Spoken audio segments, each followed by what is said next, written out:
On this episode of China Uncensored, China just wants to keep your money safe. The Chinese regime stands up for its ally, Venezuela. And Macau goes gambling with people's lives. This is China Uncensored.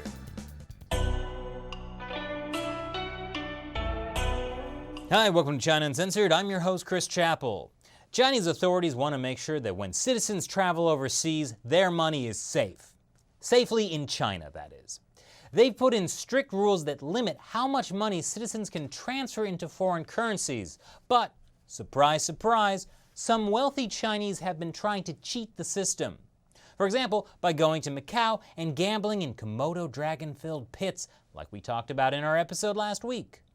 I'm paraphrasing. Or by going to, say, Paris and buying expensive jewelry with their Chinese bank card and then returning it for cash. But why should Chinese authorities work to resolve fundamental economic problems when they can just implement new restrictions? Like this latest one that went into effect on September 1st. It requires banks to report all overseas bank card transactions over $150 to the Chinese government. Officially, it's to help improve statistics and record keeping. Totally not because they're scared of all the rich people fleeing China with all their money. By the way, if there are any Parisian jewelers watching this, it might be a good time to start selling gold rings for only $149.99. And across the Pacific now to Venezuela, a country no one is fleeing to, but it's still a place China's concerned about. President Trump has hit Venezuela with a new round of sanctions. The goal is to limit funding to what he calls Venezuelan President Nicolas Maduro's dictatorship. Whoa. Hold on there, Trump. Just because the Venezuelan government is forcibly taking over private enterprises and police are killing people without due process, and President Maduro is rewriting the Constitution, doesn't mean he's a dictator. Fortunately, Venezuela is getting support from its ally, China, a country that's also totally not a dictatorship. China's foreign ministry said sanctions will only make the situation even more complicated. I'm sure China's support has nothing to do with the fact that Venezuela owes China a lot of money. Speaking of money, China's third richest man may be in trouble. I'm talking about Wang Jianlin. He's the owner of the Dalian Wanda Group. The conglomerate owns everything from real estate developments to movie studios. It also owns AMC Theaters, the one that controls 5,000 movie screens right here in the USA. Well, earlier this week, there were rumors that Wang Jianlin had been detained by authorities and stopped from leaving the country. I mean, what good is a $30 billion net worth if you can't leave China, right? Anyway, as soon as those rumors came out, Dalian Wanda's stock prices plummeted, and the company, of course, was quick to deny the reports. But in China, where the news is designed to broadcast what the Communist Party wants you to hear, it's hard to get real information.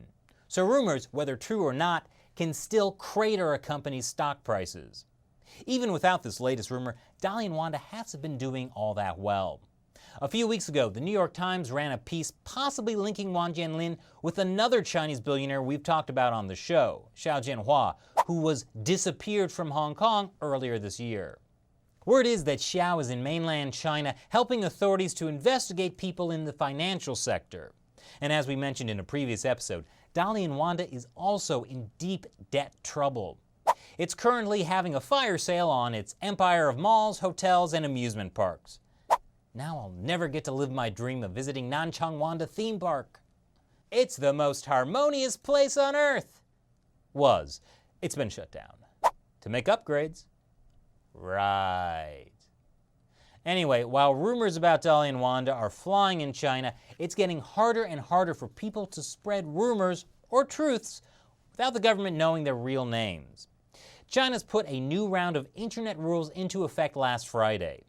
Internet users will be required to register their real names if they want to make a comment online. In other words, no more internet anonymity. So if you say something politically incorrect, Big Brother will know. For a long time, the Chinese regime has been trying to tie people's online identities to their real ones. The difference with this new regulation is that now they're putting the responsibility on internet companies to actually enforce it. Of course, you can always use a VPN to jump China's restrictive firewall and access the internet normally, but not for long. The Chinese regime is planning to ban most of those as well. Then we'll finally know which Xi Jinping who comments on our YouTube page is the real Xi Jinping. There can be only one. Now moving on to Macau. I was there last year, but now I'm not so sure I want to go back. Last week, Macau denied entry to Hong Kong reporters trying to enter the territory. They were there to report on the aftermath of Typhoon which struck Macau on August 23rd, killing 8 people. Instead, Macau immigration authorities detained the journalists and asked them to sign a statement that they posed a risk to the stability of internal security, which is completely non-threatening and not at all an ominous sign. The Macau authorities denied that it was because they were journalists, but then refused to explain why the journalists were a threat to Macau's security. Yes, the government of Macau totally respects the freedom of the press.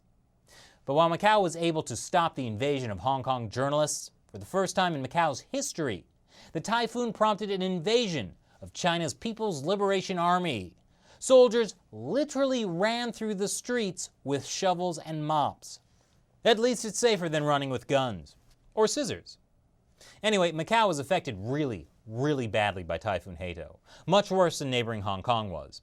That's because Hong Kong had issued a typhoon warning on the Tuesday night before the storm, but Macau waited 9 more hours, only issuing that same warning Wednesday morning.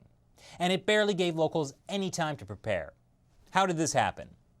Well, it turns out the Macau Weather Bureau is now under investigation for intentionally delaying the typhoon warning in a possible effort to save the casino's money. According to this article, from the time the Typhoon number 8 signal is hoisted, casinos are mandated to pay all staff overtime. Yes, the poor casinos would have been forced to pay an extra shift of overtime. Well, now they have their money, but why do they still feel so empty inside? And get this, this isn't even the first time Macau has gambled with a typhoon warning. The same criticisms happened in 2016 when Typhoon Nita hit. Hong Kong raised the number 8 typhoon warning, but Macau did not raise any warning. The weather boss defended that at the time. But this year, people in Macau died because of the delayed typhoon warning. So it's become a huge scandal and forced Macau's weather boss to step down. Look, I don't know what a weather boss does, but clearly he can't control this media firestorm.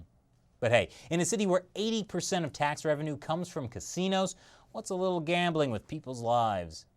And coming up after the break, could India and China finally be resolving their differences without threatening to kill each other? You know what's a real gamble?